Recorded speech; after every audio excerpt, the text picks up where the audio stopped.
Bonjour chers étudiants et bienvenue dans une nouvelle vidéo dans laquelle je vais partager avec vous l'examen de l'électrostatique que je viens de passer hier à mes étudiants. Donc voilà le sujet. Donc dans l'exercice numéro 1, il s'agit de calcul de champs créés par des charges ponctuelles. Donc on vous dit des charges ponctuelles positives, placées respectivement au point A de coordonnées x égale à 0, y égale à A et z égale à 0, et le point B, donc ça c'est le point B, et le point B de coordonnées x égale à 0, y égale à moins A et z égale à 0. Question. Représentez sur la figure 1 les champs électriques créés par ces deux charges au point M. Donc, il faut représenter au point M le champ créé par la charge au point A et le champ créé par la charge au point B.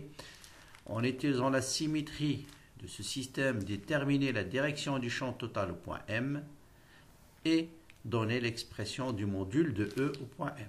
Bien sûr, après la symétrie, ça sera plus simple de déterminer le module. Dans la deuxième partie, on vous dit calculer la valeur numérique de ce champ. Donc on vous donne des valeurs dont vous n'avez pas besoin d'utiliser la calculatrice. La charge Q, c'est racine de 2 10 moins 6 coulombs. La constante 1 sur 4 pi epsilon 0, c'est 9 10 puissance 9 dans le système international. Et la distance petit a égale à 1 mètre.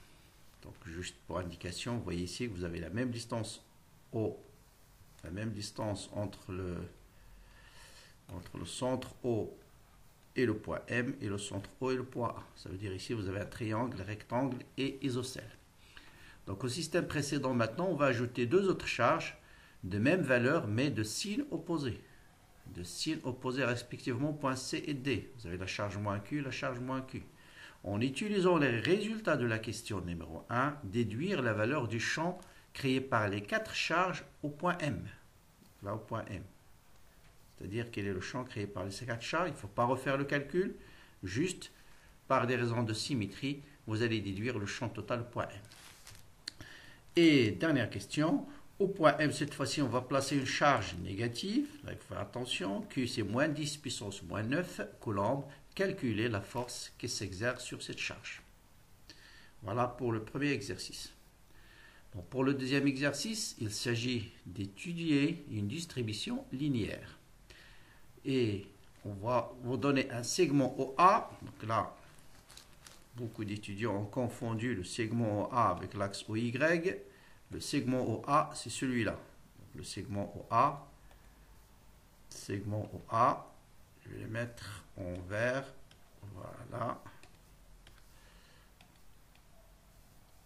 Voilà le segment OA. C'est celui-là qui est chargé. D'accord? Donc il porte une distribution de charge de densité linéaire lambda uniforme. On donne la distance OM est égale à petit a. En utilisant toujours la symétrie, déterminer la direction du champ créé par ce segment au point M. Quel est le champ créé par ce segment au point M? Là, il faut faire attention.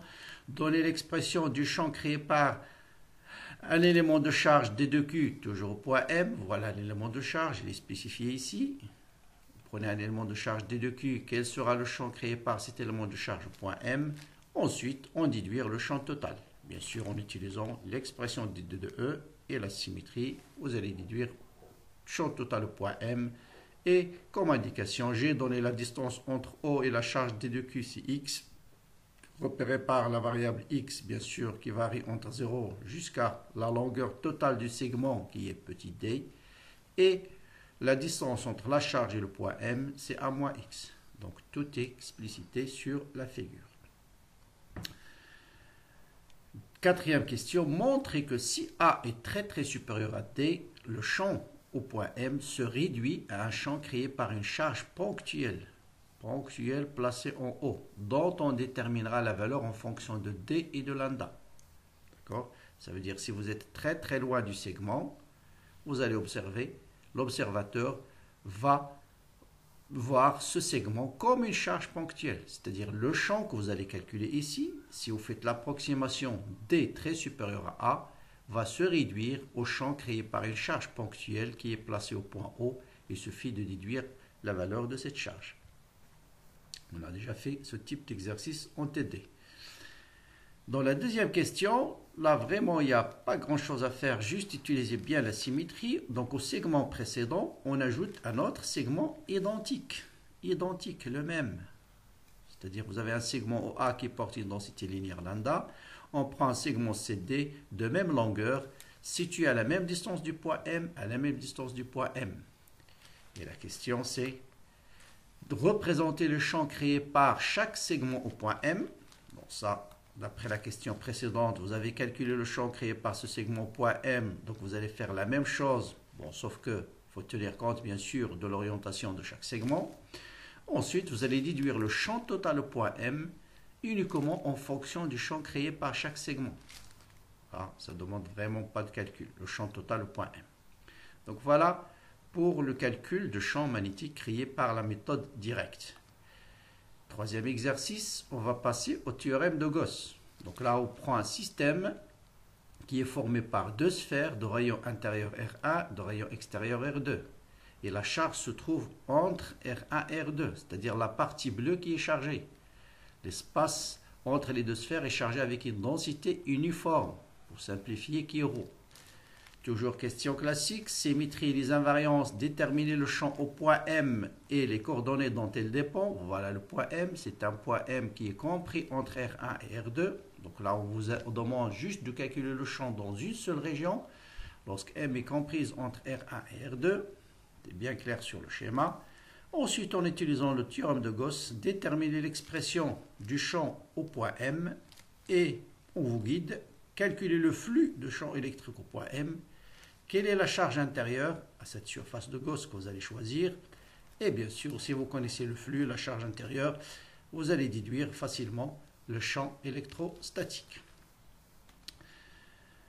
Voilà, dernière question bien sûr, en déduire, donc là vous allez déduire, il y a des gens qui ont passé au calcul, non je ne demande pas le calcul, je demande juste de déduire le champ à l'intérieur d'une sphère chargée en volume avec une densité uniforme ρ. Ça signifie quoi en fait la question? Bon, on vous laisse ça jusqu'à, je vous donne juste ce qu'on vous demande dans cette question, c'est que, voilà, vous avez une sphère,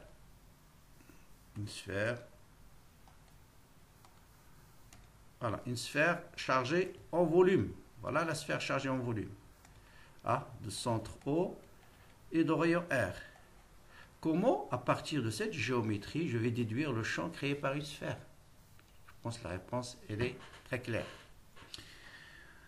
Enfin, l'exercice 4, il s'agit juste d'une application des équations locales de l'électrostatique. On vous dit un cylindre infini de rayon R est chargé en volume avec une densité de charge non uniforme. Donc on vous donne déjà une idée sur la réponse. Là, il faut trouver une charge qui dépend de R, puisque on vous dit dans l'exercice, la densité de charge est non uniforme. Comme question 1, il suffit de décrire l'expression de théorème de Gauss sous forme locale. Donc là, dans la question précédente, on a utilisé le théorème de Gauss sous forme intégrale.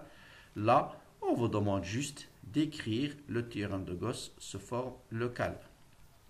Ensuite, déduire l'expression de la densité de charge volumique, sachant que le champ créé par cette distribution à l'intérieur est égal à ça.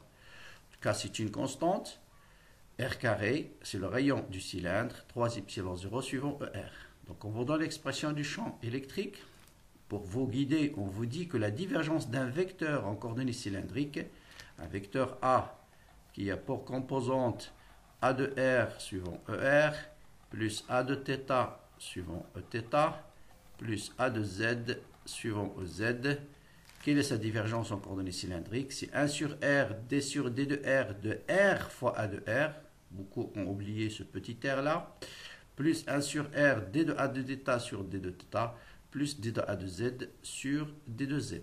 Donc il s'agit juste de prendre cette expression là, de lui appliquer divergence, d'utiliser l'équation locale de l'électrostatique, c'est-à-dire l'équation locale qui décrit le théorème de Gauss. Bon, bien sûr, l'équation locale, vous le connaissez, donc c'est l'expression de divergence du champ électrique. De toute façon, vous avez une indication ici, puisqu'on vous donne divergence, donc il faut penser bien sûr à l'équation qui détermine l'expression de divergence du champ électrostatique.